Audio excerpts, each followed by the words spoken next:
ഒരുപാട് ഫിലിം ഫെസ്റ്റിവലുകളുണ്ട്. പിന്നെ അപ്പൊ നമ്മള് ഈ എങ്ങനെ നമുക്കൊരു ബെറ്റർ സിനിമ ഉണ്ടാക്കാം, അല്ലെങ്കിൽ ബെറ്റർ ഫിലിം മേക്കേഴ്സിനെ കുറിച്ച് ഞാൻ പറയുമ്പോൾ നമ്മുടെ സിനിമ എങ്ങനെയാണ് ബെറ്റർ ആവുക? ഇപ്പോൾ നമ്മൾ പരസ്യങ്ങളൊക്കെ ഷൂട്ട് ചെയ്യുമ്പോൾ ഇപ്പോൾ ടീച്ചേഴ്സ് അക്കാഡമി ഒരു പരസ്യം ചെയ്യാൻ പോവുകയാണ്, അവരുടെ കോഴ്സുകളെ പറ്റി ഒക്കെ പരസ്യം ചെയ്യാൻ പോകുമ്പോൾ അത് ചെയ്യാനൊരു ആർട്ട് ഫിലിം ഡയറക്ടർ വേണമല്ലോ. അപ്പോൾ അയാൾ ഇവിടെ വരും, നിങ്ങളുടെ സാറുമായിട്ട് സംസാരിക്കും. അത് ഷൂട്ട് ചെയ്യുന്നതിന് മുന്നേ എന്താണ് അവർ ഷൂട്ട് ചെയ്യാൻ പോകുന്നതെന്ന് അവർ സാറിന് കാണിച്ചു കൊടുക്കാൻ പറ്റും. കാരണം അവരെടുക്കുന്ന വിഷ്വൽസ് മുഴുവൻ ഇപ്പം AI-നെയൊക്കെ നമുക്ക് മാറ്റി നിർത്തി സംസാരിക്കുന്നത്. അങ്ങനെ ഒരു പരസ്യം, ഒരു സോപ്പിന്റെ പരസ്യം അല്ലെങ്കിൽ ഒരു എഡ്യൂക്കേഷൻ ഇൻസ്റ്റിറ്റ്യൂഷന്റെ പരസ്യം, അത് ഷൂട്ട് ചെയ്യുന്നതിന് മുന്നേ ഇതിങ്ങനെയായിരിക്കും എന്ന് അവർ ഈ ക്ലയന്റിനെ കാണിച്ചു കൊടുക്കും. അതെന്താണെന്ന് വെച്ചാൽ അവർ പല സ്ഥലത്തു നിന്ന് വിഷ്വൽസ് എടുക്കും. ഇപ്പോൾ ഒരാൾ പഠിക്കാൻ വളരെ ആഗ്രഹിച്ചുകൊണ്ടിരിക്കുന്ന ഒരു കുട്ടിയുടെ വിഷ്വൽസ് ഇന്റർനെറ്റിൽ തപ്പിയാൽ യൂട്യൂബിൽ നിന്ന് ഇവിടുന്ന് അത് അവർക്ക് കിട്ടും. അപ്പോൾ അവരെ സപ്പോർട്ട് ചെയ്യാൻ ഇങ്ങനെ ഒരു സ്ഥാപനം ഉണ്ടെന്ന് വെച്ചാൽ ടീച്ചേഴ്സ് അക്കാദമി എന്നുള്ള പേരായിരിക്കത്തില്ല, വേറെ എന്തെങ്കിലും പേരായിരിക്കും പറയുക, അല്ലെങ്കിൽ അതൊരു ഡബ് ചെയ്ത് ഈ ക്ലയന്റിനെ കാണിക്കാൻ ഈ അക്കാദമിയുടെ പേരാണ്. അങ്ങനെ വെബ്സൈറ്റിൽ നിന്നും പല സിനിമകളിൽ നിന്നും വിഷ്വൽസ് എടുത്തെടുത്ത് ഇവർ ഈ പറഞ്ഞ കഥ നിങ്ങളുടെ ടീച്ചേഴ്സ് അക്കാദമിയിലെ സാറിനെ കൊണ്ട് പ്രസന്റ് ചെയ്യുന്നത്.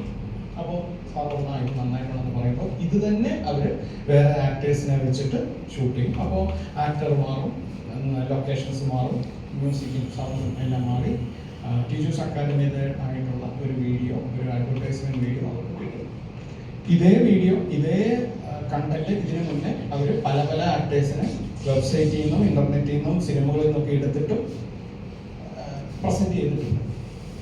അപ്പം ഇതൊരു അഡ്വർടൈസ്മെന്റ് ഇൻഡസ്ട്രിയിൽ സർവ്വസാധാരണമായ ഒരു കാര്യമായിരുന്നു. ഇപ്പോഴൊക്കെയാണ് AI ഒക്കെ വന്ന് അതിന്റെ ക്രിയേഷൻസ് AI-ലും ഒക്കെ ഉപയോഗിച്ച് ചെയ്യുന്നത്. അപ്പം നിങ്ങളുടെ മനസ്സിലൊരു കഥ വരുന്നു. അപ്പം നിങ്ങൾ ആലോചിച്ച് നോക്കുക, ഈ കഥ ഷൂട്ട് ചെയ്യാതെ ഒരു പ്രൊഡ്യൂസറിനെയോ അല്ലെങ്കിൽ ആരെയും ഇംപ്രസ് ചെയ്യണമെങ്കിലോ ഇങ്ങനെ പല സ്ഥലത്തു നിന്നും വിഷ്വൽ എടുത്തിട്ട് ഉണ്ടാക്കാൻ പറ്റുമോ എന്നുള്ളത് ആലോചിച്ച് നോക്കുക. ഇപ്പോൾ ഒരു ഉദാഹരണം പറയാം. ഇപ്പം ഞാൻ കിലോമീറ്റേഴ്സ് ആൻഡ് കിലോമീറ്റേഴ്സ് എന്ന് പറഞ്ഞ സിനിമ കുറച്ചുപേരൊക്കെ കണ്ടിട്ടുണ്ടല്ലോ. ആ സിനിമ ഷൂട്ട് ചെയ്ത് വേണമെങ്കിലും ഉണ്ടാക്കിയെടുക്കാമായിരുന്നു, അതായത് ആരെയും കാണിക്കാൻ വേണ്ടി മാത്രം. കാരണം എന്താണ് അതിൻ്റെ കഥ? എന്താ, ഒരു ഫോറിനറും ഒരു ലോക്കൽ പയ്യനും കൂടെ ഉള്ള ബുള്ളറ്റ് യാത്ര, അങ്ങനെ വിഷ്വൽ ഇന്റർനെറ്റിൽ തപ്പി കിട്ടത്തില്ലേ? തൻ്റെ ബൈക്കിനെ ഭയങ്കരമായി സ്നേഹിക്കുന്ന ഒരു പയ്യൻ അല്ലെങ്കിൽ ഒരു നായകൻ, വിഷ്വൽസ് എവിടുന്നേലൊക്കെ നമുക്ക് കിട്ടും. പിന്നെ അതിൻ്റെ കഥ ആസ് യൂഷ്വൽ കഥയാണ്. നായികയുടെ ബാഗും പണവും എല്ലാം നഷ്ടപ്പെട്ടു പോകുന്നു, കള്ളൻ മേടിച്ചുകൊണ്ട് പോകുന്നു, അത് നമുക്ക് എവിടുന്നേലും കിട്ടും. നായകനും നായികയും വളരെ ശത്രുതയിലായിരുന്നു. ഈ ഒരു പ്രശ്നം അവിടെ തമ്മിൽ ഒരു അടുപ്പം ഉണ്ടാകുന്നു. നായികയ്ക്ക് വേണ്ടി നായകൻ ബുള്ളറ്റ് ഇടിക്കുന്നു, അവർ തമ്മിൽ പ്രേമിക്കുന്നു. വളരെ ക്ലീഷ ആയിട്ടുള്ള ഒരു കഥയാണ്. ഈ സാധനം നമുക്ക് ഷൂട്ട് ചെയ്യാതെ സംഘടിപ്പിച്ചെടുക്കാൻ പറ്റും. അങ്ങനെ പറ്റുന്നുണ്ടോ നിങ്ങളുടെ കഥ? പറ്റുന്നുണ്ടെങ്കിൽ നിങ്ങൾ ആ സിനിമ ചെയ്യരുത്. നിങ്ങൾ ഷൂട്ട് ചെയ്യാതെ ഒരു വിഷ്വൽ സിനിമ മുഴുവനായിട്ട് ഞാൻ പറയില്ല, നിങ്ങളുടെ സിനിമയുടെ ഏറ്റവും കോറായിട്ടുള്ള, ഏറ്റവും പ്രധാനമായിട്ടുള്ള കുറച്ച് സീക്വൻസുകളെങ്കിലും ഇവിടെ ഓരോരുത്തരും ഷൂട്ട് ചെയ്തിട്ടില്ലെങ്കിൽ മാത്രമേ നിങ്ങൾ ആ സ്ക്രിപ്റ്റിൽ ട്രസ്റ്റ് ചെയ്യാവുള്ളൂ എന്ന് ഞാൻ പറയും.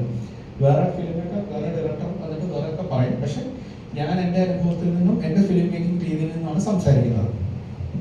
അപ്പോൾ എന്തുകൊണ്ടാണ് അങ്ങനെ എടുക്കാൻ പറ്റുമായെങ്കിൽ എന്താണ് അതിൻ്റെ ഒരു കുഴപ്പം ചോദിച്ചാൽ, നമ്മുടെ പ്രേക്ഷകർ ഇതൊക്കെ പല രീതിയിൽ കണ്ടിട്ടുണ്ട്. അപ്പം കണ്ടിട്ടുള്ളത് വീണ്ടും നമ്മൾ കാണിക്കണം വേണ്ട. നമുക്കായിട്ട് എന്തെങ്കിലും പറയാനുണ്ടാവും. എന്നാൽ ലോകത്താരും ചെയ്യാത്ത സിനിമ എന്ന് പറഞ്ഞ് നമ്മളൊരു സിനിമ ഉണ്ടാക്കണമെന്ന് വലിയ ബുദ്ധിമുട്ടായിരിക്കും. പക്ഷേ നമ്മൾ പറയുന്ന വിഷയത്തിൽ നമ്മുടേതായിട്ടുള്ള എന്തെങ്കിലും ഒരു പോയിന്റ് പറയാനുണ്ടാവും. അങ്ങനെ ഒരു പോയിന്റ് ഉണ്ടെങ്കിൽ അത് ലോകത്തോട് ആരും ഷൂട്ട് ചെയ്തിട്ടുണ്ടാവില്ല. ഇപ്പോൾ ഗ്രേറ്റ് ഇന്റഗ്രേഷൻ ചെയ്യുന്ന സമയത്താണ് ഞാൻ ഇതിനെക്കുറിച്ച് കൂടുതൽ ആലോചിക്കുന്നത്. അടുക്കളയിൽ ഒരു സ്ത്രീ നിന്ന് ജോലി ചെയ്യുന്ന വിഷ്വൽസ് നമുക്ക് ഇഷ്ടം പോലെ കിട്ടും. പക്ഷേ ആ സിനിമ ഇങ്ങനെ മുമ്പോട്ട് പോകുന്ന സമയത്ത് പല വിഷ്വൽസും കിട്ടത്തില്ല ആ സിനിമയിലുള്ള. അതുകൊണ്ടാണ് ഞാനത് ഷൂട്ട് ചെയ്തത്. ആരും അങ്ങനെയുള്ളൊരു വിഷ്വൽ കണ്ടന്റിനെ കുറിച്ച് അങ്ങനെ നരേറ്റ് ചെയ്തിട്ടില്ല. എന്നാൽ അതൊരു അത്ഭുതകരമായ കഥ വല്ലതാണ് അല്ല. ഒരു പെണ്ണ് അടുക്കള പണി ചെയ്യുന്നു. അപ്പം അങ്ങനെ ഒരു പോയിന്റിലേക്ക് നിങ്ങൾ വരണം. ഞാൻ പറയാൻ പോകുന്ന വിഷയം അതിനകത്ത് എന്താണ് പ്രത്യേകത? പിന്നെ നമുക്ക് മഹേഷിന്റെ പ്രതികാരത്തിലോട്ട് വന്നാൽ അതിന്റെ കഥ എന്താ? അടിച്ച് ഒരാളെ തിരിച്ചടിക്കും അല്ലെ? നമ്മൾ കാണുന്ന 95%, 99% സിനിമയുടെയും കഥ ഇത് തന്നെയല്ലേ? അപ്പൊ അതെങ്ങനെ മഹേഷിന്റെ പ്രതികാരത്തോട് നമുക്ക് കൂടുതൽ ഇഷ്ടം തോന്നുന്നത്? മഹേഷിന്റെ പ്രതികാരം എങ്ങനെ നമുക്ക് കുറെ കൂടെ റിലേറ്റ് ചെയ്യാൻ പറ്റുന്നു? അതിനെന്തൊക്കെയാണ് ശ്യാമും ഗിരീഷും ചെയ്തിരിക്കുന്നതെന്ന് നമ്മൾ ഇരുന്ന് ആലോചിച്ച് നോക്കിയാൽ നിങ്ങളുടെ കഥയിലും നിങ്ങൾ ഇതേപോലെ ഇരുന്ന് ആലോചിച്ച് നോക്കണം. നിങ്ങളുടെ കഥയിൽ നിങ്ങൾ ഇങ്ങനെ ഇരുന്ന് ആലോചിച്ച് നോക്കുമ്പോൾ ഇത് ഇനി ചെയ്യണ്ടെന്ന് തോന്നിയാൽ ചെയ്യരുത്. ചെയ്യാതിരിക്കുന്നതാണ് നിങ്ങൾ സിനിമയ്ക്ക് കൊടുക്കുന്ന സംഭാവന എന്ന് പണ്ട് ശ്രീനിവാസൻ പറഞ്ഞതുപോലെ. അതാണ് ഏറ്റവും വലിയ കാര്യം. ഇപ്പം നമ്മൾ ഇപ്പോൾ തന്നെ കാലങ്ങളായിട്ട് നമ്മൾ സിനിമാ തിയേറ്ററിലൊക്കെ പോയി കാണും. പല സിനിമകളും നമുക്ക് ഒട്ടും ഇഷ്ടപ്പെടുന്നില്ലല്ലോ അല്ലേ? ഇപ്പോൾ കഴിഞ്ഞ വർഷത്തെ കണക്കെടുത്താൽ 10% സിനിമകൾ മാത്രം സക്സസ്ഫുൾ. 200 സിനിമ ഉണ്ടായ മലയാളത്തിൽ 20 സിനിമ പോലും സക്സസ് ആയിട്ടില്ല. മാക്സിമം ആണ് 15 മുതൽ 20 സിനിമകൾ വരെയാണ് സക്സസ് ആയിട്ടുള്ളത്. അപ്പം അവരൊക്കെ ഇതൊക്കെ ശ്രദ്ധിക്കുമായിരുന്നെങ്കിൽ ചിലപ്പോൾ 200 സിനിമ എന്നുള്ളത് ഇല്ലാതായിപ്പോയനെ, ചിലപ്പോൾ ഒരു 40 സിനിമകൾ ആയിപ്പോയത്. പക്ഷെ നമുക്ക് കുറെ കൂടെ നല്ല ബെറ്റർ ആയിട്ടുള്ള സിനിമകൾ ഇരുന്ന് കാണാൻ പറ്റുമായിരുന്നു.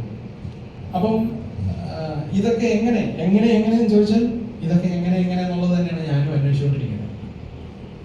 അപ്പോൾ നമ്മൾ സിനിമകൾ പലപ്പോഴും അല്ലെങ്കിൽ വിഷ്വൽ മീഡിയയിൽ വർക്ക് ചെയ്യുന്നവർ അല്ല, നമ്മളൊരു വീഡിയോ എഡിറ്റ് ചെയ്ത് കഴിഞ്ഞാൽ അല്ലെങ്കിൽ നമ്മുടെ ഒരു സ്റ്റാറ്റസ് ഇട്ട് കഴിഞ്ഞാൽ നമ്മൾ എന്താ ചെയ്യുക?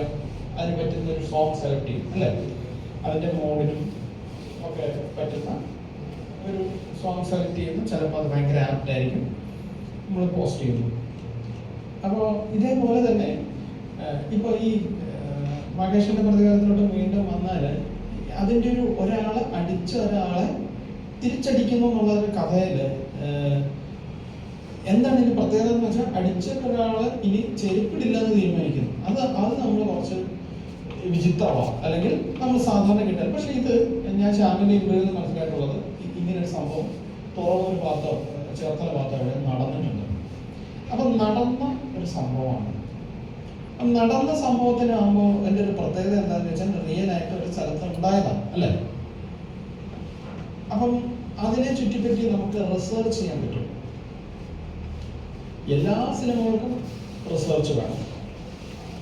പക്ഷെ ഈ റിസർച്ച് എന്ന് പറയുന്നതും റെഫറൻസ് എന്ന് പറയുന്നതും തമ്മിൽ വളരെ വ്യത്യാസമുണ്ട്. നമ്മൾ നമ്മുടെ ചുറ്റുമുള്ള കാര്യങ്ങൾ റെഫർ ചെയ്തിട്ടാണോ നിങ്ങൾ കഥ ഉണ്ടാക്കുന്നത്, അതോ ഇത്രയും കാലം നിങ്ങൾ കണ്ട സിനിമകളിൽ നിന്നാണോ നിങ്ങൾ റെഫർ ചെയ്യുന്നത് എന്നുള്ളത് വളരെ വലിയ ചോദ്യമാണ്. നിങ്ങളൊരു കഥ എഴുതുമ്പോൾ ഇത് എങ്ങനെ ഏറ്റവും കൂടുതൽ മനുഷ്യർക്ക് ഇഷ്ടമുള്ളതാക്കാം എന്നുള്ളതാണ് ആലോചിക്കുന്നത് അല്ലേ എല്ലാവരും. അപ്പൊ അങ്ങനെ ഇഷ്ടമുള്ളതാക്കാൻ നിങ്ങൾ തിരഞ്ഞെടുക്കുന്ന മാർഗങ്ങൾ എന്തൊക്കെയാണെന്നുള്ളത് വളരെ ഇമ്പോർട്ടൻ്റ് ആണ്. നിങ്ങൾ തിരഞ്ഞെടുക്കുന്നത് കൊറിയയിൽ അങ്ങനെ ഒരു സിനിമ ഉണ്ടായിട്ടുണ്ട്, അതിൻ്റെ അന്ന് കുറച്ചും കൊണ്ട് എടുക്കാം. അപ്പൊ എടുക്കുമ്പോൾ അതിവിടെ അതിനുള്ള അല്ലെങ്കിൽ ഇതിന്റെ നായികയുടെ കഥാപാത്രം എങ്ങനെ വേണം, അത് മറ്റേ ഹിന്ദി പടത്തിലുണ്ട്, അല്ലെങ്കിൽ സ്പാനിഷ് പടത്തിൽ അതിന് എടുക്കാം. അല്ലെങ്കിൽ നമുക്ക് ഇഷ്ടമുള്ള അല്ലെങ്കിൽ നമ്മളെ സ്വാധീനിച്ചിട്ടുള്ളതോ അല്ലെങ്കിൽ പലതരത്തിൽ നമ്മൾ സ്വാധീനിക്കപ്പെടുന്ന ഇത്തരം സിനിമകളിലും നമുക്ക് മുമ്പ് കണ്ടിട്ടുള്ള സിനിമകളും ഒക്കെ തന്നെയാണ്. അങ്ങനെ സ്വാധീനിക്കുന്നത് തെറ്റാണെന്നല്ല, അപ്പോഴും നിങ്ങളുടെ അന്വേഷണം നിങ്ങൾക്ക് ചുറ്റുവട്ടത്തേക്ക് മാറ്റിയാൽ അല്ലേ? ഇന്ന് നിങ്ങൾ ഇവിടെ വന്നിരിക്കുന്നത് പോലും ഒരു ഇന്ന് ടിയൂസ് അക്കാഡമിയിൽ ജിയോബേരി വരുന്നു എന്ന് പറഞ്ഞ് വന്നിരിക്കുന്ന നിങ്ങൾ ഇങ്ങോട്ട് വരുന്നത് പോലെ നമുക്ക് വേണമെങ്കിൽ സിനിമയ്ക്ക് വിഷയമാണെന്ന് ചോദിച്ചാൽ അതെ, അത് വളരെ തമാശയായിട്ടുള്ള സിനിമയാക്കാം അല്ലേ? വളരെ അഗ്രസീവ് ആയിട്ടുള്ള സിനിമയാക്കാം. ഇവിടെ വരുമ്പോൾ എന്നോട് നിങ്ങൾക്ക് വേണമെങ്കിൽ ദേഷ്യപ്പെടാം, 2 മണിക്കൂർ വേണമെന്നിട്ട് താനിതാണെന്ന് പറഞ്ഞാൽ ചോദിക്കുന്ന സിറ്റുവേഷൻ ഉണ്ടാക്കാം. അപ്പോൾ അങ്ങനെ ഇത് എങ്ങനെയാണ് ഇത് ഈ ഒരു സിനിമ ഇൻട്രസ്റ്റിംഗ് ആവുന്നത്? നിങ്ങൾ എ എന്ന പോയിന്റിൽ നിന്നും ബി എന്ന പോയിന്റിലേക്ക് ഒരാൾ യാത്ര ചെയ്യുമെന്ന് വിചാരിക്കാം. എ എന്നുള്ള പോയിന്റ് നിങ്ങൾക്ക് ഇഷ്ടമുള്ളത് എടുക്കാം, ബി എന്നുള്ള പോയിന്റ് നിങ്ങൾക്ക് ഇഷ്ടമുള്ളത് എടുക്കാം. അപ്പൊ ഇതെങ്ങനെ എ എന്ന പോയിന്റിൽ നിന്നും ഒരാളോ ഒരു സംഘം ആൾക്കാരോ ബി എന്ന പോയിന്റിലേക്ക് എത്തുന്നതാണ് നിങ്ങളുടെ സിനിമ എന്ന് വിചാരിക്കുക. അപ്പൊ നിങ്ങൾക്ക് എഴുതണം, അല്ലെങ്കിൽ തിരുവനന്തപുരത്ത് നിന്ന് കൊച്ചിക്ക് പോകുന്നു, അല്ലെങ്കിൽ തിരുവനന്തപുരത്ത് നിന്ന് കന്യാകുമാരിക്ക് പോകുന്നു, അല്ലെങ്കിൽ മാവേലിക്കരയിൽ നിന്നും ഇങ്ങോട്ടല്ലെങ്കിൽ തിരുവല്ലയ്ക്കോ ഇങ്ങോട്ടല്ലേ നിങ്ങൾ വീട്ടിൽ നിന്നും കടയിലേക്ക് പോകുന്നു. ഏതെന്ന് പോയിന്റിൽ നിന്ന് ബിയിലേക്ക് പോയാൽ മതി. നിങ്ങൾ അല്ലെങ്കിൽ വീട്ടിൽ നിന്നും മുറ്റത്തേക്ക് ഇറങ്ങുന്നു, വീട്ടിൽ നിന്ന് വാഷ്റൂമിലേക്ക് പോകുന്നു. ഇതിലൊക്കെ സിനിമ ഉണ്ടാക്കാമെന്ന് ചോദിച്ചാൽ ഇതിലൊക്കെ സിനിമ ഉണ്ടാക്കാം. അപ്പൊ ഇവിടെ നിന്ന് ഒരാൾ തിരുവനന്തപുരത്ത് പോകുന്നതാണ് നമ്മുടെ കഥ. എന്താണ് കഥ? തിരുവനന്തപുരത്ത് പോകുന്നു. എങ്ങനെ പോകുന്നു? അദ്ദേഹം രാവിലെ അത് നായകൻ ഓർ നായിക റോഡ് സൈഡിലെ ബസ് സ്റ്റോപ്പിൽ നിന്ന് ഒരു ബസ് വന്ന് കൈ കാണിച്ചു നിർത്തിയില്ല. എന്നിട്ട് അടുത്ത ബസ് വന്ന് കൈ കാണിച്ചു നിർത്തി. അപ്പൊ ആദ്യത്തെ ബസ്സിലും കയറി പോയാലെന്ന് വെച്ചാൽ മതിയായിരുന്നു അല്ലേ? ആദ്യത്തെ ബസ് കൈ കാണിച്ചിട്ട് നിർത്തിയില്ലാതെ തുടർന്ന് എന്തെങ്കിലും പ്രശ്നം ഉണ്ടാവും, തുടർന്ന് നടക്കാൻ നമുക്ക് ഇൻട്രസ്റ്റ് ഉള്ളൂ. അല്ലെങ്കിൽ ബസ്സിൽ കയറി ടിക്കറ്റ് എടുത്തു, ബസ്സിൽ ഇരുന്ന് യാത്ര ചെയ്തു. മാവേലിക്കരയിൽ നിന്ന് തിരുവനന്തപുരം വരെ ഏകദേശം 2.5 മണിക്കൂറോ 3 മണിക്കൂറോ എടുക്കുമായിരിക്കും. അത്തരം ഒരാളിരുന്ന് യാത്ര ചെയ്ത് നമുക്ക് കാണിച്ചുകൊണ്ടിരിക്കാൻ പറ്റുമോ? ഇല്ല. അപ്പോൾ ടിക്കറ്റ് എടുക്കാൻ നേരത്ത് എന്താ നമുക്ക് ഇനി വർക്ക് ചെയ്യാൻ പറ്റുന്നത്? പൈസ ഇല്ല. വേണമെങ്കിൽ ഞാൻ വെറുതെ ഉദാഹരണം പറയുന്ന, പൈസ ഇല്ലെങ്കിൽ അപ്പോഴത്തേക്ക് ഓഡിയൻസിന് ഒരു ഇനി എന്ത് സംഭവിക്കും? ഇനി എന്ത് എന്നുള്ള ചോദ്യമാണ് നിങ്ങളുടെ തിരക്കഥയിൽ എപ്പോഴും ഉണ്ടായിരിക്കേണ്ടത്, എല്ലാ സീനിലും ഉണ്ടായിരിക്കേണ്ടത്. അപ്പോൾ നിങ്ങൾ ഇതൊരു എക്സസൈസ് ആയിട്ട് വേണമെങ്കിൽ നിങ്ങൾക്ക് ചെയ്ത് നോക്കാവുന്നതാണ്. എ എന്ന പോയിന്റിൽ നിന്നും ബി എന്ന പോയിന്റിലേക്ക് ആ സ്ഥലം നിങ്ങൾക്ക് ഇഷ്ടമുള്ള ചൂസ് ചെയ്യും. ഇന്ത്യയിലോ ഇന്ത്യക്ക് പുറത്തോ ഇവിടെ ചൂസ് ചെയ്യും. പക്ഷേ ഒരാൾ എത്തുമ്പോൾ എന്തൊക്കെയാണ് സംഭവിക്കുന്നത്, എന്തൊക്കെയാണെന്നുള്ളതാണ് നിങ്ങളുടെ സിനിമ. അപ്പോൾ നിങ്ങൾക്ക് ഈ പറഞ്ഞ പോലെ ഫസ്റ്റ് ഷോട്ട് ഭയങ്കര ഇമ്പോർട്ടൻ്റ് ഉള്ളതാക്കണം. നിങ്ങളുടെ കഥ എന്താണ് പറയുന്നതിനനുസരിച്ച് ഇതാക്കാം. പക്ഷെ ഞാനൊരു കാര്യം പറയാം, പെട്ടെന്ന് പറഞ്ഞു തീർക്കാം. ഈ എ എന്ന പോയിന്റിൽ നിന്ന് ബി എന്ന പോയിന്റിലേക്ക് പോകുന്ന കുറച്ച് ആൾക്കാരുടെ കഥ എങ്ങനെയാണ് എനിക്ക് പറയാനുള്ള ഒരു കാരണം എന്താണെന്ന് ചോദിച്ചാൽ, ഞാൻ കോളേജ് പഠിച്ചുകൊണ്ടിരിക്കുന്ന സമയത്ത് ഈരാറ്റുപേട്ടയാണ് എൻ്റെ ഹോം ടൗൺ. ഈരാറ്റുപേട്ടയിൽ നിന്ന് വേളാങ്കണ്ണിക്ക് പോകണം. അപ്പോൾ നമ്മൾ ആ സമയത്ത് നമ്മുടെ കയ്യിൽ പൈസ ഒക്കെ വളരെ കുറവാണ്. അപ്പോൾ അരുവിത്തറ എന്ന് പറയുന്ന ഈരാറ്റുപേട്ട ടൗണിലുള്ള അരുവിത്തറ പള്ളിയിൽ നിന്നും ഒരു തീർത്ഥാടന ബസ് വേളാങ്കണ്ണിക്ക് പോകുന്നുണ്ട്. അപ്പോൾ എൻ്റെ ഒരു സുഹൃത്ത് ഈ ടൂർ കണ്ടക്ട് ചെയ്യുന്ന യൂത്ത് മൂവ്മെൻ്റ് ഉണ്ട് പള്ളിയിൽ, KCY. അതിൻ്റെ ഭാഗമായതുകൊണ്ട് 250 രൂപ കൊടുത്ത് നമുക്ക് ഈ ടൂറിന് പോകാം. ഇപ്പം ഞങ്ങൾ 4 സുഹൃത്തുക്കൾ 250 രൂപയുടെ ഈ ടൂറിന് പോകാൻ വേണ്ടി തയ്യാറാവുകയാണ്. 5 മണിക്ക് ഈരാറ്റുപേട്ടയിൽ നിന്ന് കയറി ആ ബസ്സിൽ കയറി പോയി വേളാങ്കണ്ണി പോയിട്ട് തിരിച്ചു വരാം. അപ്പോൾ ഇതിൽ ഞാൻ മാത്രം എനിക്ക് 250 രൂപ ഉണ്ടാക്കാൻ പറ്റുന്നില്ല. അവരെല്ലാവരും 5 മണി 4:45 തൊട്ട് ബസ് വെയിറ്റ് ചെയ്തു. ഞാൻ എൻ്റെ ഒരു സുഹൃത്തിനോട് 500 രൂപ കടം ചോദിച്ചിട്ടുണ്ട്. ആ 500 രൂപ കിട്ടാതെ ഞാനിങ്ങനെ വിഷമിച്ചിരിക്കുന്നു. 5 മണി ഷാർപ്പായിട്ട് ഈ ബസ് പോയി. അപ്പോൾ അതിൻ്റെ ഒരു അച്ഛൻ പറഞ്ഞു, അങ്ങനെ ആരെയും വെയിറ്റ് ചെയ്ത് നിൽക്കാൻ പറ്റത്തില്ല, എല്ലാ സമയത്തിന് വല്ല ബസ് പോയി. അപ്പം ഞാൻ വന്നപ്പോഴത്തേക്ക് ഒരു 5:15 എല്ലാവരും എന്നെ ചെയ്ത് കൊടുക്കുന്നു. ഞാനാകെ ഡെസ്പാവുന്നു. കാരണം ഇവരുടെ പോകും കൂടെ മുടങ്ങി.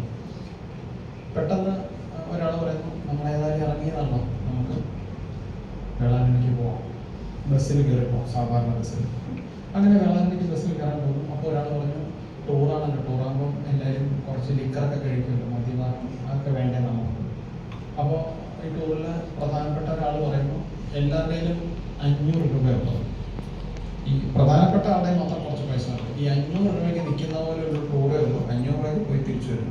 ആ രീതിയിൽ മാത്രം ഇതിനകത്ത് എന്ത് വേണമെങ്കിലും ചെയ്തു. എല്ലാവരുടെയും പൈസ ഒരാളുടെ ഇട്ട് കൊടുത്തു. അങ്ങനെ ആ ബസ് കാഞ്ഞിരപ്പള്ളി എന്നുള്ള സ്ഥലത്ത് ചെല്ലുന്നു. അവിടുന്ന് എല്ലാവരും കുറച്ച് കള്ളൊക്കെ കുടിക്കുന്നു. അതിനുശേഷം വീണ്ടും യാത്ര ചെയ്യുന്നു. അപ്പോൾ യാത്ര ചെയ്യുന്ന സമയത്തൊക്കെ വളരെ രസകരമായ സംഭവങ്ങളൊക്കെ സ്വാഭാവികമായി ഉണ്ടാകുന്നത്. ഞാൻ ഒരുപാട് പറയുന്നില്ല, ചിലപ്പോൾ നാളെ നമുക്ക് ഒരു സിനിമയാക്കാൻ ആലോചിക്കുന്ന ഒരു വിഷയമൊക്കെ അതിന് കൂടുതൽ ഞാൻ പറയുന്നില്ല. പക്ഷേ നമ്മൾ കുമളി ചെന്നപ്പോൾ സംഭവിക്കുന്ന ഒരു കാര്യം എന്താണെന്ന് ചോദിച്ചു കഴിഞ്ഞാൽ, നമ്മൾ നേരെ അങ്ങോട്ട് വേളാങ്കണ്ണി പോയി തിരിച്ചു വന്നു എന്നല്ല ഞാൻ പറഞ്ഞുകൊണ്ടിരിക്കുന്നത്, അല്ലേ? നമ്മുടെ ബസ് ആദ്യം പോയി, പെട്ടെന്ന് തീരുമാനം എടുക്കുന്നു, നമുക്ക് ഏതായാലും പോവാം. നമ്മുടെ എയിം എന്താണെന്ന് വെച്ച് കഴിഞ്ഞാൽ ഈ അച്ഛൻ്റെ മുന്നിൽ കൂടെ വേളാങ്കണ്ണിയിൽ കൂടെ നടക്കണം. അച്ഛൻ വിചാരിക്കുന്നത് ഞങ്ങൾ കോളേജ് പഠിക്കുന്ന പിള്ളേർ പൈസ ഇല്ലാതെ ടൂർ വരില്ലെന്നാണ്. അപ്പം നമ്മൾ കുമളി ചെല്ലുമ്പോൾ കുമളിയിൽ നിന്ന് നമ്മൾ ഒരു ബോർഡറിൽ നിന്ന് ഇറങ്ങി അപ്പുറത്തെ തമിഴ്നാട് ബോർഡറോട്ട് നടന്നു പോയി വേണം ബസ്. അങ്ങനെ നടന്നു പോകുന്ന സമയത്ത് ഒരു സൈഡിൽ ഒരു എന്താ മുച്ചീട്ടുകളി എന്നൊക്കെ പറയുന്ന ഇത് ഗെയിം, പൈസ 100 രൂപ വെച്ചാൽ 200 രൂപ കിട്ടും. അപ്പൊ ഇത് കണ്ടപ്പോൾ എല്ലാവരും കുറച്ച് ലിക്കറൊക്കെ കഴിച്ചിട്ടുണ്ട്, എല്ലാവർക്കും ഭയങ്കര ഇൻട്രസ്റ്റ് ഉണ്ട്. ഇതിലെ നേതാവായിട്ടുള്ള ഈ മെയിനായിട്ട് പൈസ ഒക്കെ കൂടുതലുള്ള ഒരാൾ പറഞ്ഞു ഇതുകൊണ്ട് പരിപാടിക്കൊന്നും പോരെന്ന് പറഞ്ഞു. അപ്പൊ അവനെ നമ്മൾ നേരോടെ പൂജിക്കുന്നു. അങ്ങനെ നമ്മളെല്ലാവരും 500 രൂപ ചുരത്തിൻ്റെ കൊടുത്തിട്ടുണ്ടല്ലോ, 100 രൂപ വെച്ച് ഞാൻ ആദ്യം കളിക്കുന്നു, എനിക്ക് 200 രൂപ കിട്ടി. അപ്പൊ ഇത് ഭയങ്കര നമ്മൾ കുറച്ച് പൈസ ഉണ്ടാക്കിയിട്ട് പോവാം എന്നായി. വീണ്ടും 100 രൂപ വെക്കുന്നു, വീണ്ടും പൈസ കിട്ടും.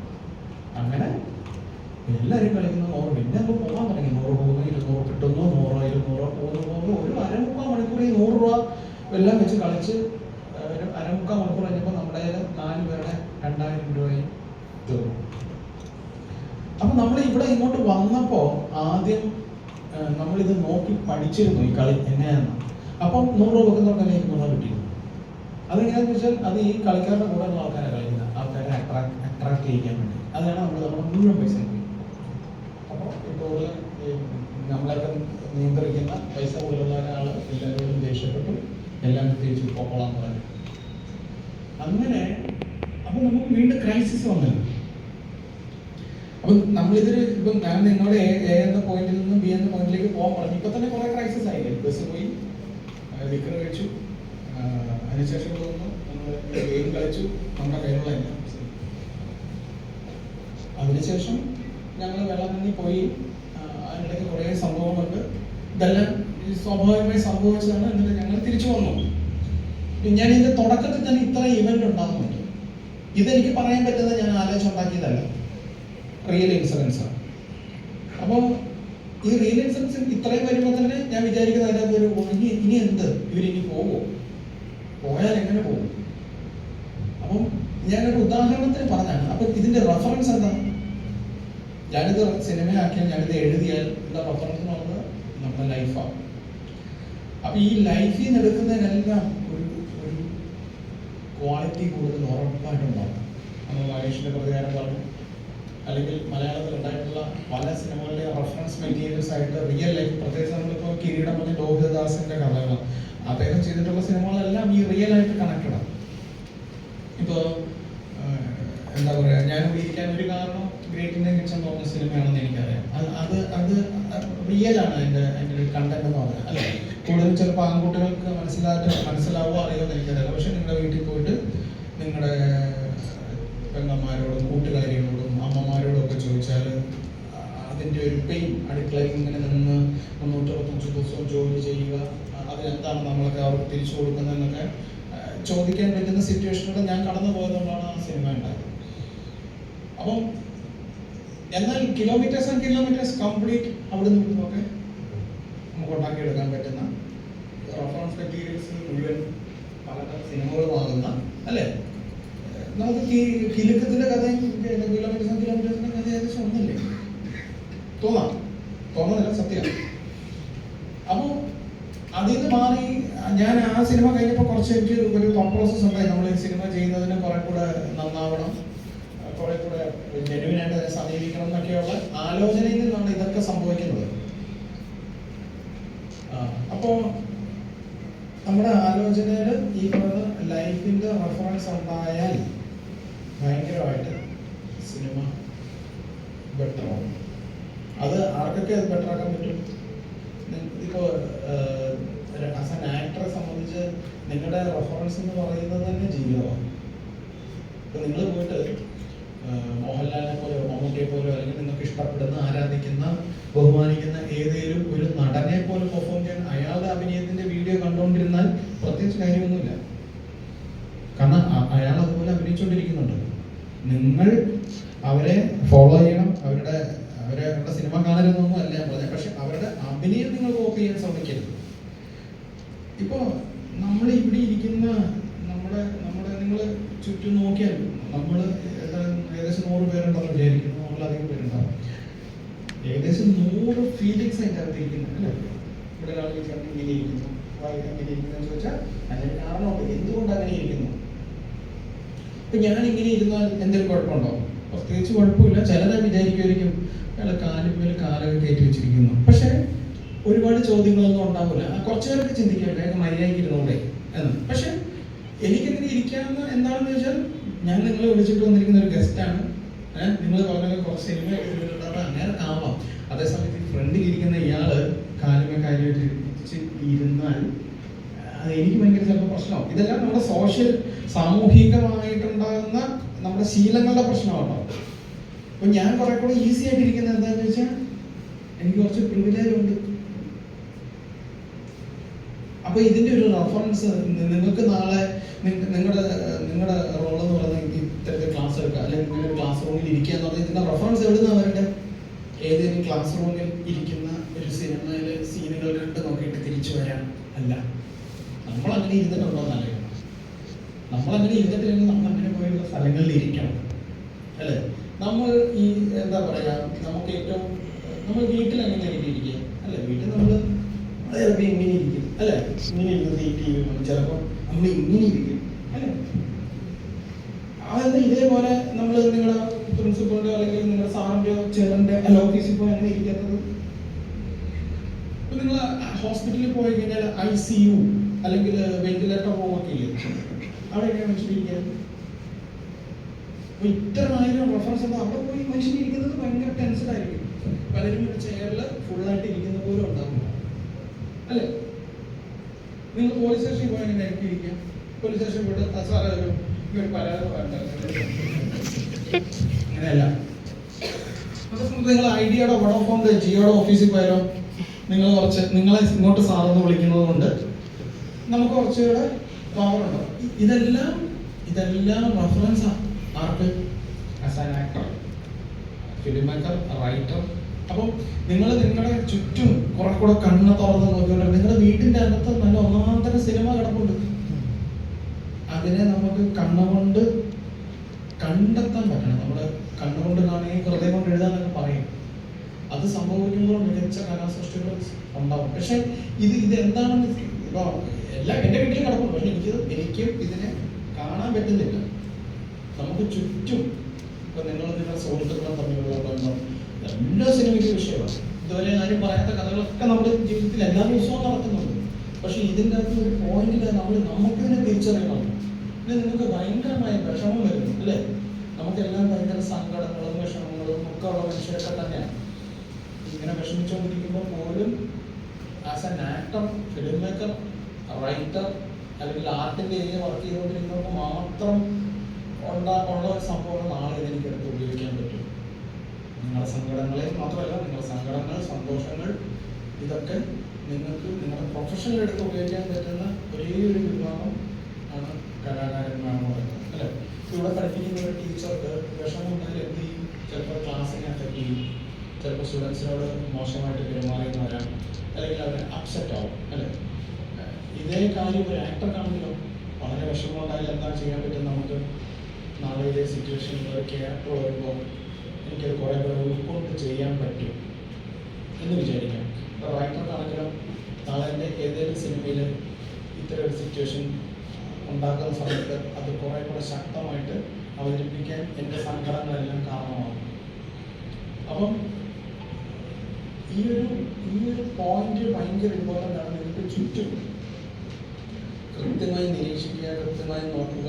സ്വന്തം വീട്ടിൽ തന്നെ വീട്ടിലെ അവസ്ഥയെ തന്നെ നമുക്ക് സിനിമ ചിലപ്പോൾ ഉണ്ടാക്കിയെടുക്കാൻ പറ്റും, കൂട്ടുകാരുടെ നിന്ന് ഉണ്ടാക്കിയെടുക്കാൻ പറ്റും. നിങ്ങൾ പോകുന്ന ഓരോ സ്ഥലങ്ങൾ, ഓരോ യാത്രകൾ, പരിചയപ്പെടുന്ന മനുഷ്യർ, നിങ്ങളെ പഠിക്കുന്ന സ്ഥലം, നിങ്ങൾ പോകുന്ന വികസന സമയത്ത് ബന്ധുമിത്രാദികൾ സിനിമയിലുണ്ടല്ലോ, കുറച്ച് പേരും കണ്ടല്ലോ. നിങ്ങൾക്ക് ഇഷ്ടപ്പെടാതെ എങ്കിലും ആ സിനിമ എന്താണ്? ഒരു മരണ വീട്ടില് എനിക്ക് ഇഷ്ടപ്പെട്ടു പേഴ്സണലി. ഒരു മരണ വീട്ടിൽ നടക്കുന്ന കുറച്ച് സമയമാണ്, അല്ലേ? ഒരു ഡേ നമ്മൾ മരണ വീട് അങ്ങനെ ഇതിന് വേണ്ടി ലിജോയുടെ ഇമെയോ കണ്ടിട്ടുണ്ട്. വേറെ അധികം മരണ വീടില്ല മലയാള സിനിമയിൽ ഫുൾ. അപ്പം ഇത് മരണ വീട്ടിൽ ഭയങ്കര രസകരമായ, എന്നാൽ ആ സിനിമയിൽ തമാശാക്കാൻ വേണ്ടി ഒന്നും ചെയ്യുന്നില്ല കേട്ടോ. റിയലായിട്ട് നടന്നു പോകുന്ന കുറേ കാര്യങ്ങൾ അവർ കാണിക്കുമ്പോൾ തിയേറ്ററിൽ ഇരിക്കുന്ന നമുക്ക് ചിരി ഉണ്ടാവുന്നു.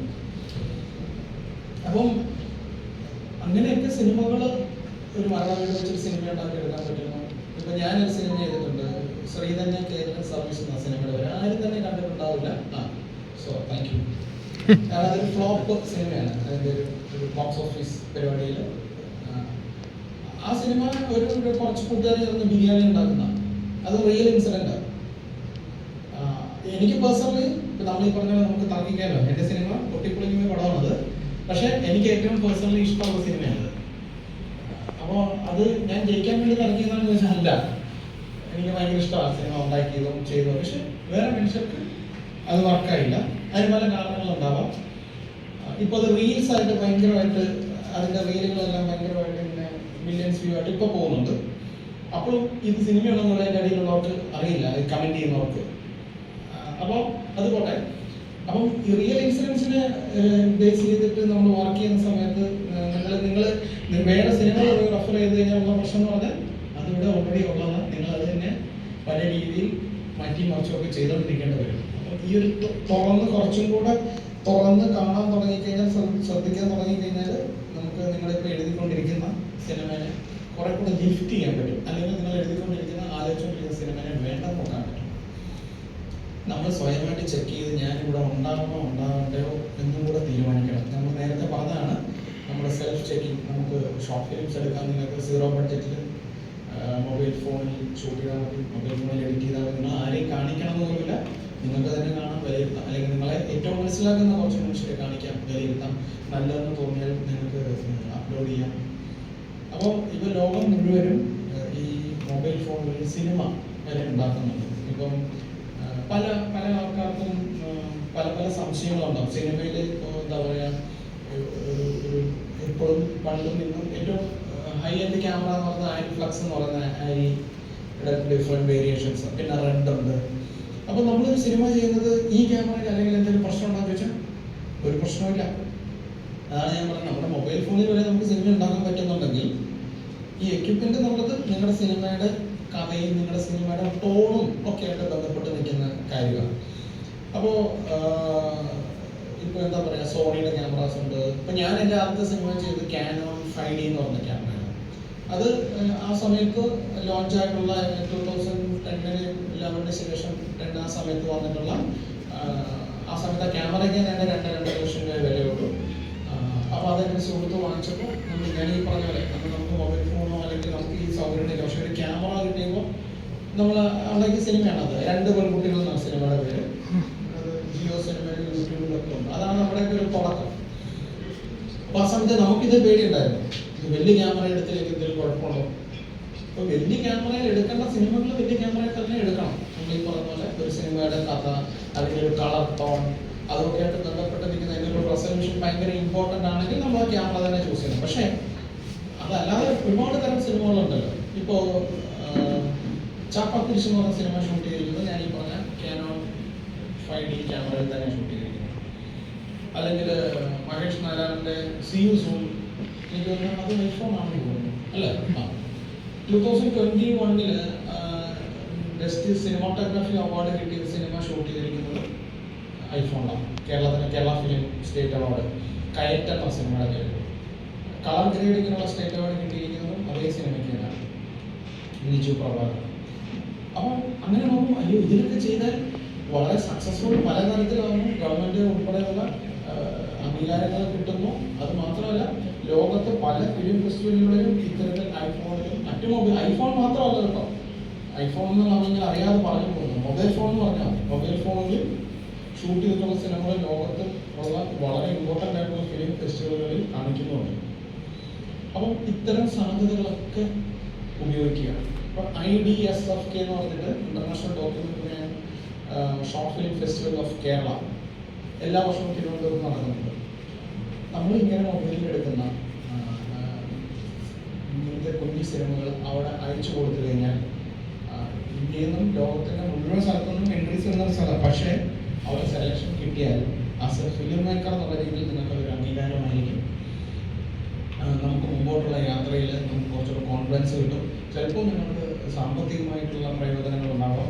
അപ്പം നിങ്ങൾ ചെയ്യുന്നതൊന്നും അങ്ങനെ വേസ്റ്റ് അല്ല. നിങ്ങൾ കേപ്പബിൾ ആണോ അല്ലെങ്കിൽ സ്വയം തീരുമാനം എടുത്തു കഴിഞ്ഞാൽ ഇവിടെ നിൽക്കണമെന്ന് നിങ്ങൾ വിചാരിച്ചാൽ, ഞാൻ സിനിമയിൽ ഉണ്ടാവുമെന്ന് വിചാരിച്ചാൽ, നിങ്ങൾക്ക് ഉള്ളിൽ ഫയർ ഉണ്ടെങ്കിൽ, നിങ്ങളുടെ ഉള്ളിൽ കഴിവുണ്ടെങ്കിൽ, നിങ്ങൾ അതിന് വേണ്ടി ശ്രമിക്കുന്നുണ്ടെങ്കിൽ ഉറപ്പായിട്ടും അവിടെ എത്തിക്കും.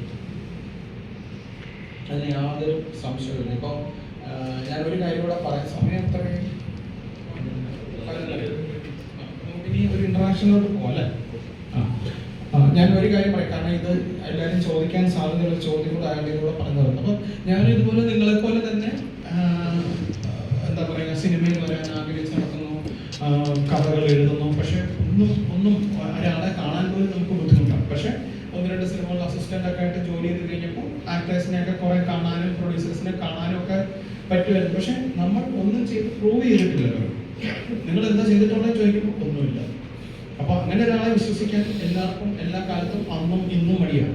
അവരുടെ വിശ്വാസമില്ലായ്മ നമുക്ക് ചോദ്യം ചെയ്യാൻ പറ്റത്തില്ല. കാരണം അവർ ഒരു സിനിമയ്ക്ക് വേണ്ടി കോടിക്കണക്കിന് രൂപ ഇറക്കുമ്പോൾ അവരുടെ ജെനുവിനായിട്ടുള്ള ന്യായമായിട്ടുള്ള ചോദ്യങ്ങളായിതൊക്കെ. ഇപ്പൊ എന്ത് ചെയ്യും എന്നുള്ളത് നമ്മളെ ആരും ട്രസ്റ്റ് ചെയ്യുന്നില്ല. ആ സമയത്ത് 5D ക്യാമറ വന്നു. അപ്പൊ നമുക്കൊരു പ്രൊഡ്യൂസർ ഇല്ല, ഒന്നുമില്ല. നമുക്കുള്ളതൊരു ക്യാമറ മാത്രമാണ്, എൻ്റെ ഒരു സുഹൃത്ത്. അപ്പൊ നമുക്ക് എങ്ങനെയും സിനിമ ചെയ്തേ പറ്റത്തുള്ളൂ. സിനിമ ചെയ്യലാണ് നമ്മൾ ഈ പറഞ്ഞ പോലെ ഈ ഇവിടെ നിൽക്കണോ വേണ്ടയോ എന്ന് കുറെ ഷോർട്ട് ഫിലിംസ് ചെയ്തു ഒക്കെ തീരുമാനം എടുത്തു സിനിമയിൽ തന്നെ നിൽക്കാം. അങ്ങനെ ഈ 5D ക്യാമറ വെച്ച് 2-3 കുഞ്ഞു പിള്ളേരെയൊക്കെ വെച്ചിട്ട് 6ാം ക്ലാസ്സിൽ പഠിക്കുന്ന 2 പെൺപിള്ളേരെയൊക്കെ വെച്ച് അവർക്കും അഭിനയത്തോടുള്ള വളരെ ആഗ്രഹം, അവർക്ക് പേയ്മെന്റ് ഒന്നും വേണ്ട. അങ്ങനെ എഡിറ്റർ, സിനിമാറ്റോഗ്രാഫർ. അപ്പൊ നിങ്ങൾ ഇവിടെ ഒരു പഠിക്കാൻ തുടങ്ങിക്കഴിഞ്ഞാൽ നിങ്ങൾക്കും ഒരു ക്യാമറമാൻ സുഹൃത്തുണ്ടാവും, എഡിറ്റർ സുഹൃത്തുണ്ടാവും, അഭിനേതാക്കൾ സുഹൃത്തുക്കളുണ്ടാവും, സംവിധായകരുണ്ടാവും, പല പല ആർട്ടിൽ താല്പര്യമുള്ള, ആർട്ട് ഡയറക്ഷൻ താല്പര്യമുള്ള പല. അങ്ങനെ ഒരു ഗ്യാങ് നമ്മുടെ ഒപ്പം ഉണ്ടായിരുന്നു. അങ്ങനെ ഞങ്ങളെല്ലാവരും ചേർന്നിട്ട് ഉണ്ടാക്കിയ സിനിമയാണ് 2 പെൺകുട്ടികൾ എന്നൊരു സിനിമ. ഈ സിനിമ ഉണ്ടാക്കി കഴിഞ്ഞിട്ട് നമുക്ക് എന്ത് ചെയ്യണമെന്ന് അറിയില്ല. ഇപ്പൊ ഞാൻ നേരത്തെ പറഞ്ഞ പോലെ ഗൂഗിൾ ചെയ്യുകയും ലോകത്ത് കാണുന്ന ഫിലിം ഫെസ്റ്റിവലുകൾ മുഴുവൻ അയച്ചുകൊണ്ട് വരുന്നു. അങ്ങനെ ആ സിനിമ ബുസാനിലെ ഇന്റർനാഷണൽ ഫിലിം ഫെസ്റ്റിവലിൽ തിരഞ്ഞെടുത്തു. അപ്പോൾ അങ്ങനെയാണ് ഞാൻ ലൈഫിൽ ആദ്യമായിട്ട് ഫ്ലൈറ്റിലൊക്കെ യാത്ര ചെയ്യുന്നതും ഒക്കെ. അപ്പോൾ ആ സിനിമ നമുക്ക് ഉണ്ടാക്കാൻ മൊത്തത്തിലായ ചെലവെന്ന് പറയുന്നത് 2 ലക്ഷം രൂപയാണ്.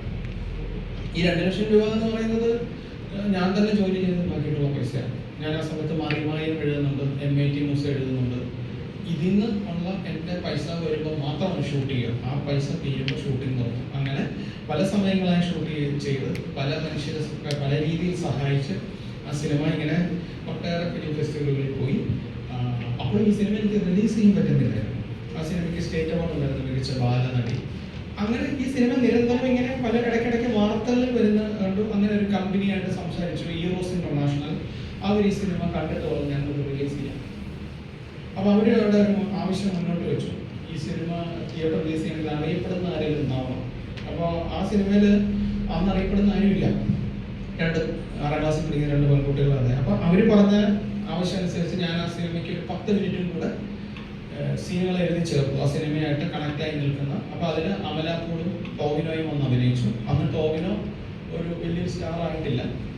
ടോവിനോയുടെ ഫ്രീ ആയിട്ട് വന്ന് അഭിനയിച്ചു. ആ സിനിമയ്ക്ക് കിട്ടിയ അംഗീകാരങ്ങളൊക്കെ കാരണമായിരിക്കണം. അങ്ങനെ ആ സിനിമ തിയേറ്റർ റിലീസായി. വലിയ ഗ്രാൻഡ് റിലീസ് ആയിരുന്നു. ആ 2014-15 50-60 സെന്റർ എന്ന് പറയുന്ന വലിയ റിലീസാണ്. പക്ഷെ ആ സിനിമ കംപ്ലീറ്റ് ഫ്ലോപ്പാണ്. തിയേറ്ററിന് യാതൊരു റവന്യൂ ഇല്ല. അതൊരു തിയേറ്റർ വൈസ് പരാജയപ്പെട്ട സിനിമ തന്നെയാണ്. പക്ഷെ ആ സിനിമ നമുക്ക് ഈ മുടക്കിയ 2 ലക്ഷം രൂപ ഈ ഫെസ്റ്റിവലുകളിൽ പോയൊക്കെ കിട്ടിയിരുന്നു. അതിനേക്കാൾ കൂടുതൽ പൈസ കിട്ടിയിരുന്നു. അങ്ങനെ ഞങ്ങൾ ഈ പൈസ തിരിച്ചു കിട്ടുന്ന സ്വഭാവമായിട്ട് നമ്മൾ അടുത്തൊരു പ്രൊഫഷനിലോട്ട് പോയി. അതാണ് കുഞ്ഞു ദൈവം എന്ന് പറയുന്ന സിനിമ. ആമസോണിലുണ്ട്, യൂട്യൂബിലുണ്ട്. അതും വളരെ ചെറിയ പ്രൊഡക്ഷനാണ്. ആ സിനിമയ്ക്കും ഇതേപോലെ തന്നെ ഒട്ടേറെ പുരസ്കാരങ്ങൾ കിട്ടി, നാഷണൽ അവാർഡ് ഉണ്ടായിരുന്നു. ആ യാത്രയാണ് നമ്മളിങ്ങനെ തുടരുന്നത്. അതിനുശേഷമാണ് കിലോമീറ്റേഴ്സ്. ടോവിനോ ആയിട്ടുള്ള ആ ഒരു ടോവിനോ എന്ന് പറയുന്ന ഒരാളെ നിങ്ങളൊക്കെ ആലോചിക്കുകയും, ഒരു ഫിലിം മേക്കർ അയാളുടെ സിനിമകൾക്ക് എന്തോ അംഗീകാരം കിട്ടിയെന്ന് അറിഞ്ഞുകൊണ്ട് ഓടി വന്ന് ഒരു പൈസയും വാങ്ങിക്കാതെ ആ സിനിമയിൽ അഭിനയിക്കുന്ന ടോവിനോയുടെ ഒരു ഫയർ, ആ ഫയറുള്ള ടോവിനോ ഇന്ന് ഈ ഇന്നത്തെ ടോവിനോ എന്ന് പറയുന്നത്. അപ്പൊ അന്ന് അയാൾ അതിന് ഞാൻ ചെയ്യുന്ന ജോലിക്ക് പൈസ വാങ്ങിക്കാത്തതിനെ കുറിച്ചല്ല, നമ്മൾ ചെയ്യുന്ന ജോലിക്ക് പൈസ വാങ്ങണം പറയണം അതിനെ കുറിച്ചല്ല. പക്ഷെ ഞാനിപ്പോഴും ആലോചിക്കുന്നത് എന്താണ് അന്ന് ടോവിനോ വന്ന് ആ സിനിമയിൽ അഭിനയിച്ചത്, അതിനൊരു പൈസ പറയാന്ന് വെച്ചാൽ അത് അയാളുടെ ഉള്ളിൽ അയാൾക്ക് അഭിനയിച്ചേ പറ്റത്തുള്ളൂ. ആ ഒരു ഫയർ ഉണ്ടാവണം. അപ്പോൾ അതിനുശേഷമാണ് പിന്നെ ബാക്കി എൻ്റെ സിനിമകളൊക്കെ നിങ്ങൾക്കറിയാം. അപ്പോൾ ഞാനത് ഒരു വളരെ സിമ്പിളായിട്ട് പറഞ്ഞെങ്കിൽ ഇതിൻ്റെ പിന്നിൽ ഒരുപാട് എഫേർട്ടുണ്ട്. ഒന്നുമില്ലാത്തടത്തു നിന്നാണ് നമ്മൾ സിനിമ ഉണ്ടാക്കി എടുത്തത്. ഈ 2 ലക്ഷം രൂപ എന്ന് പറഞ്ഞാൽ ഏകദേശം ഒരു 4 മാസങ്ങളാണ് നമ്മൾ ഉണ്ടാക്കുന്നത്. പലരും സഹായിച്ചിട്ടുണ്ട്. എന്നാൽ നമുക്കതിന് വളരെ എൻ്റെ ആ സമയത്ത് ഒരു മാസത്തെ സാലറി എന്ന് പറഞ്ഞാൽ 15,000 രൂപയൊക്കെ ഉള്ളൂ. 12,000 15,000 രൂപ. ഉറപ്പായും ഇന്ന് അതിനൊക്കെ കൂടുതൽ സാലറി ഉറപ്പായിട്ട് എന്ത് ജോലി ചെയ്താലും നമ്മുടെ കേരളത്തിൽ കിട്ടും. എനിക്കന്ന് മാസം 12,000-15,000 രൂപയുള്ള ഒരു മനുഷ്യന് ഞാൻ ആ സിനിമയുടെ നിർമ്മാതാവ് എന്ന് വേണമെങ്കിൽ പറയാം. പക്ഷെ പിന്നീട് ആ സിനിമയിലെ ഫിനാൻഷ്യലി കുറെ പേര് സപ്പോർട്ട് ചെയ്ത് ആ സിനിമയുടെ കൂടെ നിന്നുകൊണ്ട് അവരാണ് അതിന്റെ നിർമ്മാതാക്കളായിട്ട് പേര് വെച്ചത്. പക്ഷെ ഞാനും എൻ്റെ സുഹൃത്തുക്കളും കൂടെ തീർത്തൊരു സിനിമയാണ്. ഇത്തരം സിനിമകൾ നിങ്ങൾക്ക് ഉണ്ടാക്കാൻ പറ്റും. ഇപ്പൊ നിങ്ങൾ IFFK എന്ന് പറയുന്ന international film festival of Kerala അതിലൊക്കെ പോകാറുണ്ടോ? നിങ്ങൾ സിനിമയെ ഇഷ്ടപ്പെടുന്ന മനുഷ്യരാണ്, ഡെഫിനറ്റ്ലി പോകണം. നമ്മൾ ഇവിടെ കാണുന്ന സിനിമ മാത്രമല്ല സിനിമ. ലോകത്ത് നമ്മളെ പോലെ നിങ്ങളെ പോലെ ഒക്കെയുള്ള മനുഷ്യർ ഉണ്ടാക്കുന്ന സിനിമകൾ എങ്ങനെയാണെന്നൊക്കെ നമ്മൾ അറിയണ്ടേ, അല്ലേ? അതൊക്കെ അറിയാനും അവിടെ പോയി സിനിമ കണ്ടു കഴിയുമ്പോൾ നിങ്ങൾ ചിലപ്പോൾ ഇപ്പൊ എഴുതിക്കൊണ്ടിരിക്കുന്ന സിനിമയൊക്കെ വേണ്ടെന്ന് പോകും. കാരണം ഞാൻ 2004-03 IFFK അറ്റൻഡ് ചെയ്തിട്ട് തിരിച്ചു വന്നിട്ട് ആദ്യം ചെയ്ത പരിപാടി എൻ്റെ സ്ക്രിപ്റ്റുകളെല്ലാം കൂടെ കൂട്ടിയിട്ട് കത്തിക്കാനും പോവുകയായിരുന്നു. അപ്പൊ എൻ്റെ കൂടെ കത്തിച്ച് കളഞ്ഞ ഇത് പണ്ട് എഴുതിയ മണ്ടത്തരങ്ങളുടെ ഒരു ശേഖരമായിട്ട് എവിടെ എടുത്തു വെക്കാം. അപ്പൊ ഞാനും അത് ആലോചിച്ചിട്ട് അത് കത്തിക്കാൻ തുടങ്ങിയിട്ട് ഞാനത് കത്തിച്ചിട്ടില്ല. അപ്പൊ ഇതേ കഥ ഞാൻ സത്യനന്ദിക്കാട് ഉൾപ്പെടെ പല ഡയറക്ടറുടെ പോയി പറഞ്ഞിട്ടുണ്ട്. അതേസമയം ഞാൻ കത്തിച്ച് കളയാൻ പോകുന്നത്. അപ്പോൾ ഒരു സമയത്ത് നമുക്ക് വളരെ നല്ലതെന്ന് തോന്നുന്നത് വളരെ മോശമായിരിക്കും. നിരന്തരമായി ട്രൈ ചെയ്തുകൊണ്ടിരിക്കുക. ആ ഒരു ഫയർ ഉള്ളവർ മാത്രമാണ് നമുക്ക് ആവശ്യം. ആ ഫയർ ഉണ്ടോ ഇല്ലെന്ന് നിങ്ങളെ ആരും നീ ഫയർ ഉണ്ടോ നീ ഫയർ ഇല്ല അങ്ങനെയല്ല, നിങ്ങൾ തന്നെ തീരുമാനിക്കണം. അതിന് ഇത്തരം നമ്മൾ കോഴ്സുകൾ പഠിക്കുന്നത് വളരെ നല്ലതായിരിക്കും. കാരണം നിങ്ങൾക്ക് ഒരു ഗൈഡൻസ്. ഇപ്പൊ നമ്മൾ ഒരു സിനിമ കാണുന്നത് ഒരു ഭയങ്കര ഒരു ലേണിംഗ്. ഇപ്പൊ ഇന്ത്യയിലെ അല്ലെങ്കിൽ 100 സിനിമകൾ ചെയ്തൊരു സംവിധായകനാണ് പ്രിയദർശൻ. 100ാമത്തെ സിനിമയാണ് പ്രിയദർശന്റെ ആദ്യത്തെ സിനിമ നിങ്ങൾ കണ്ടു നോക്കും. ഏതാണെന്നറിയാം? പൂച്ചക്കൊരു മുക്കുത്തി. ആ സിനിമയിൽ നിന്നും കിലുക്കം വരെ എത്തുമ്പോഴത്തേക്കും പ്രിയദർശന്റെ ഒരു ലേണിംഗ് നമുക്ക് കാണാൻ പറ്റും. സിനിമയുടെ ഷോട്ടുകളിലും ഓവറോൾ സിനിമയിലും മൊത്തത്തിൽ. അപ്പം അതെങ്ങനെ സംഭവിക്കുമെന്ന് ചോദിച്ചാൽ അവരുടെ ആദ്യത്തെ സിനിമ കണ്ടു കഴിഞ്ഞാൽ നടന്മാരുടെ പെർഫോമൻസ് കൊണ്ട് തോന്നുന്ന ഒരു സിനിമയിൽ നിന്നും ടെക്നിക്കലി വളരെ ബ്രില്യൻ്റ് ആയിട്ടുള്ള ഇന്ത്യയിലെ നല്ലൊരു ഫിലിം മേക്കർ എന്നുള്ള രീതിയിലേക്ക് അദ്ദേഹം മാറുന്നത് സ്വയം ആദ്യത്തെ സിനിമ എടുത്തിട്ട് നിർത്തിപ്പോയിരുന്നെങ്കിൽ നമ്മളെ കുറെ ചിരിപ്പിച്ച കുറെ സിനിമകളൊന്നും ഉണ്ടാവില്ല.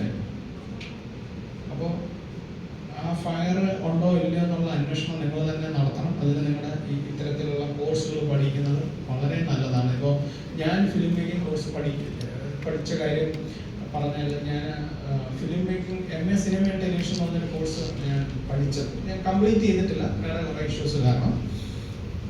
അതിന് മുന്നേ വരെയുള്ള എൻ്റെ മാർക്ക് എന്ന് പറഞ്ഞാൽ 45% ആണ്. എനിക്ക് 10ാം ക്ലാസ്സിൽ 50% മാർക്കേ ഉള്ളൂ.